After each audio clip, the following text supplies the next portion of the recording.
Hello YouTubers, Alaska Prepper here. Ladies and gentlemen, a while back I mentioned that there's no possible way that the United States can go to war with either China or with Russia. And the reason that I gave back then is a couple of reasons. That we're broke. We are broke, United States.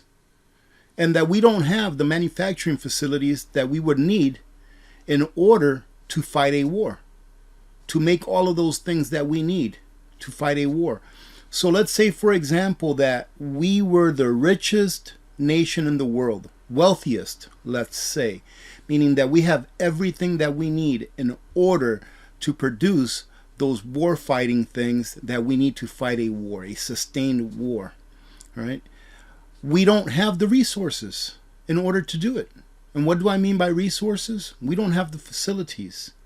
So even if we had all of the money in the world, and even if the people said, yes, let's do it, let's go over there and kick some ass, right? Because you know propaganda works really, really well, right? It worked really well back in 2001, 2, and 3. And propaganda works really, really well, and you can see for yourself, right, how well it works. But we cannot afford, number one, to go to war because the people are tapped out. So if we were going to go to war, we would have to increase taxes, either directly or indirectly. Now, what do I mean by that? By directly, I mean that they would increase taxes. More money would come out of your paycheck at a time where most Americans, not even some Americans, but most Americans are merely surviving, living paycheck to paycheck. So how do you think that would work? I don't think that would work, to increase taxes directly. We can increase taxes indirectly. What do I mean by that? They can just print money once they raise this debt ceiling. They can say, all right, we're going to suspend the debt ceiling because I'm going to use my war powers to suspend the debt ceiling because this has to do with national security. It always comes down to national security, right? That's the best excuse that government uses for anything that they want to do that is outside of the realm of the rule of law. It's national security.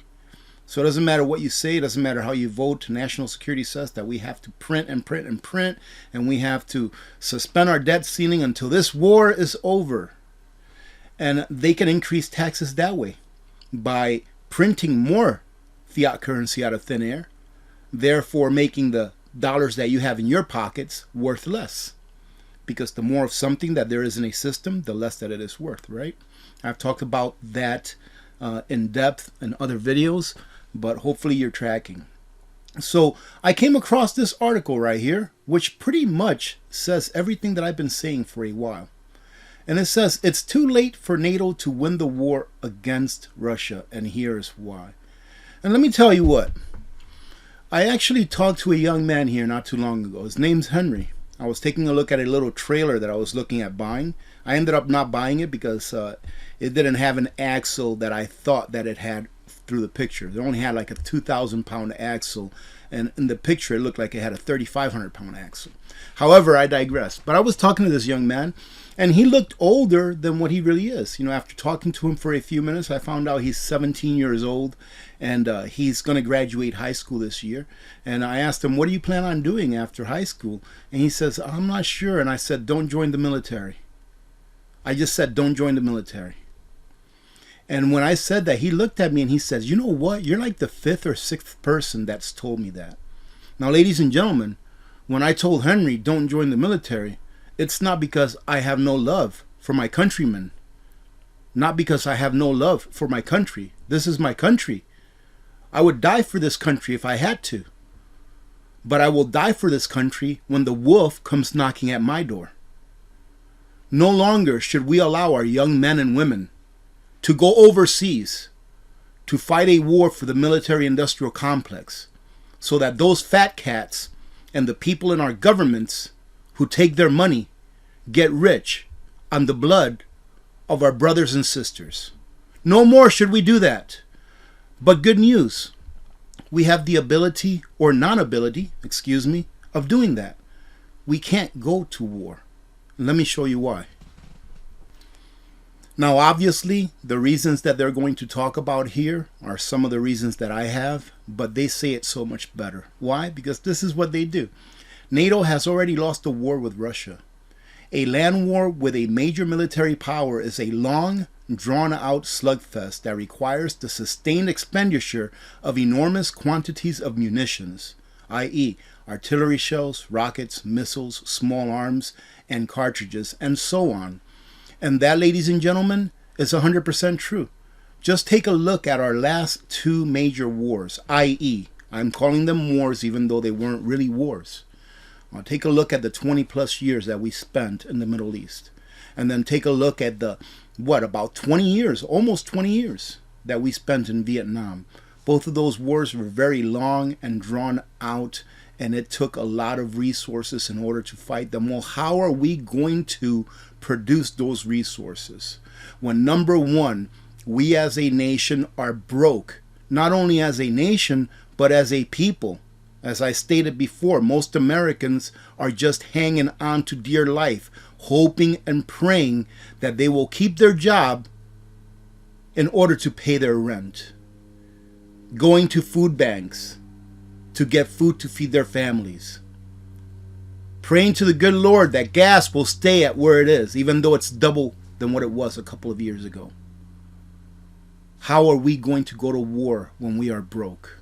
And in order to supply these munitions that we would need to go to war, ladies and gentlemen, the ones that we've been giving away for the last year or so, we would have to be able to manufacture those munitions here. Well, there's a problem with being able to manufacture them here, because we don't have the capacity to manufacture what we would need in order to fight a ground war. The United States has neither the manufacturing capacity nor the natural resources or resources, period, even labor. Think about labor. How many people are there in the labor force right now that don't have a job?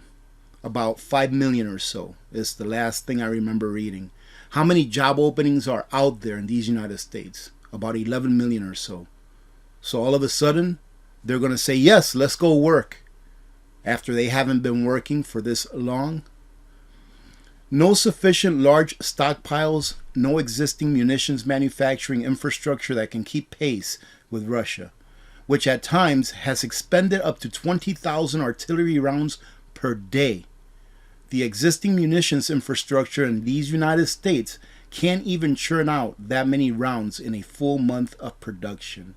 And as I stated before, the munitions that we have here in the United States in order to protect our land has been drawn down to very low levels. And without the manufacturing capacity to make those new rounds, how are we going to fight a war? What you have to understand is this, ladies and gentlemen, is that right now, as the U.S. is sending all of these munitions across the pond over to Eastern Europe, the military-industrial complex is just drooling. They see all of that money that's coming in, and it's coming from you, me, and the average American citizen. Here they continue to say, the U.S. lacks raw materials and a labor pool to operate munitions factories at scale. And some of these raw materials that they talk about are metals, circuit boards, cotton liners, all right? A labor pool that is sufficiently educated and motivated to work in factories. And as I just stated, we don't have a labor pool right now that is motivated to work. Let's talk about cotton liners. That's one thing. Cotton liners are something that's used in artillery shells, a critical component needed for manufacture of artillery rounds. The primary source is where? Is China. The primary source is China, ladies and gentlemen. How are we going to go to war with China when we get our cotton liners for our artillery shells from China?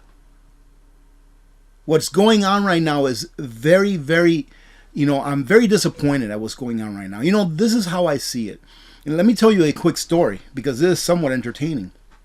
Long time ago, like 30 years ago or so, when I lived in Michigan, there was a tough man competition going on, and my wife was like, why don't you enter that? It's a $500 prize. And then I took a look at the roster of people that had entered, and there were people there that were 6'5", 290 pounds, and I'm like, are you nuts? I'm not going to enter this so that I can get my face pummeled just so I can make $500. Instead, I'll just work some overtime, right? But my point is it's very easy to tell someone else, and nothing bad on my wife, all right? Very easy to tell someone else, hey, go on, go fight. We'll send you what you need. Just go fight. While someone else's people are dying. Last report I read was about 157,000 military members that have passed away, that have died, that have succumbed in the Big U. Over 100,000 civilians. So it's very easy for another nation to say, yeah, we'll keep sending you this stuff. We'll keep sending it to you. And you all can go ahead and fight until the very last man. It is very disappointing, the time that we are going through. There's so many other things going on that we can be expending our energy, our efforts, in order to improve our lives.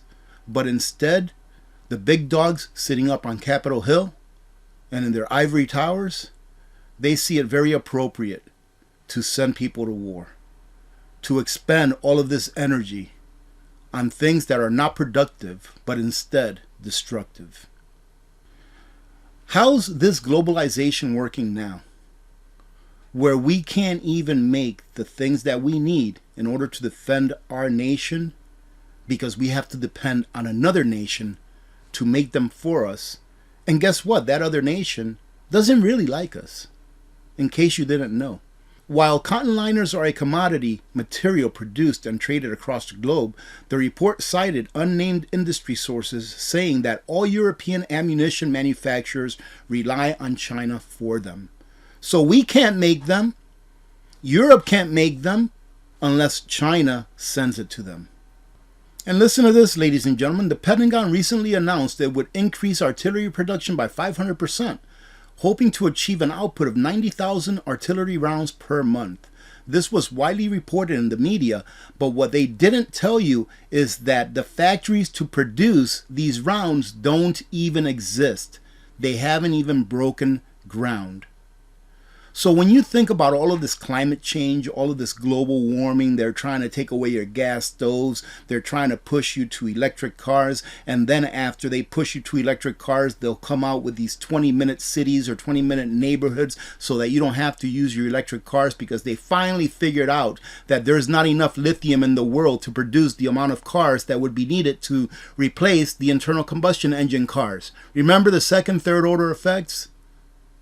So while we're doing all of this stuff, right, ladies and gentlemen, we can actually be doing something to better the world. But instead, we're expending our natural resources, expending our labor pool, expending our treasure, and most importantly, are willing to expend our most important treasure, our young men and women, so that they can go and fight a fight that they know nothing about. And then here it continues to say that even if we started to build these buildings from the ground up and we were able to stockpile a good portion of munitions to fight a ground war with Russia, that it would be 2025, 2026 before we were even ready. So here it says this means that Russia has a huge window of opportunity to defeat the Big U. Javelin missiles will take years to increase production, and this doesn't come from me or even from the author. This comes from a person that works in the industry, and they are decades old in their design. Javelin anti-tank missiles, which have been depleted in U.S. stockpiles due to most of them being shipped to Ukraine, are also slated for increased production by Lockheed Martin. But the chief executive of Lockheed Martin doesn't seem to have any solid idea of how long it will take to produce 4,000 rounds per year, a small fraction of what would be needed to wage a land war with a major military power. I stated a long time ago that my biggest fear about this war and this administration is that we would be pushed to war, whether we like it or not. And that in pushing us to war, the lack of all of the things that we need in order to fight a war would allow us to lose. And then we'll give control of our sovereignty to someone else who does not have our best interest in mind. I don't say this very lightly, and it is with a very heavy heart that I say this, because I retired from the military. But if you have any children, if you know anyone that's even considering joining the military, take a look at what's going on, and take a look at what's gone on in the past. Because they do not care about you. They don't care about your children. They will send them to be cannon fodder and not think twice. As long as Lockheed Martin and as long as all of these other military industrial complex companies make their money. And they will make it on the backs of you and your children, ladies and gentlemen. And for anyone that would even argue that notion, then you really need to inform yourself as to the way of governments and how they steal from you everything that you worked for. I hope that anyone out there that's thinking about joining the military and going to fight for a bunch of criminals heeds the warning. Because let me tell you something real quick, and I'll finish it off with this. I just watched Top Gun yesterday, Top Gun Maverick, right? Awesome movie. I'm not really a Hollywood person, but every once in a while, there's a movie that I have to watch, right? And Top Gun, I love that movie. Top Gun Maverick, if you haven't seen that movie, it is awesome. Awesome, right? Nobody died. You notice that the American pilots, that they went through all of the adversity that they went through, and I won't do a spoiler alert, but they went through all of the adversity that they went through in that movie, but nobody died. Everyone made it home. And when children watch that, that's how they see themselves. Being able to go to war and making it back because nothing's going to happen to them. And that is the biggest lie in the world. Because even if you're lucky and you make it back and you can still function, you will never be able to erase what you saw or what you had to do. It's something that you'll live with for the rest of your life.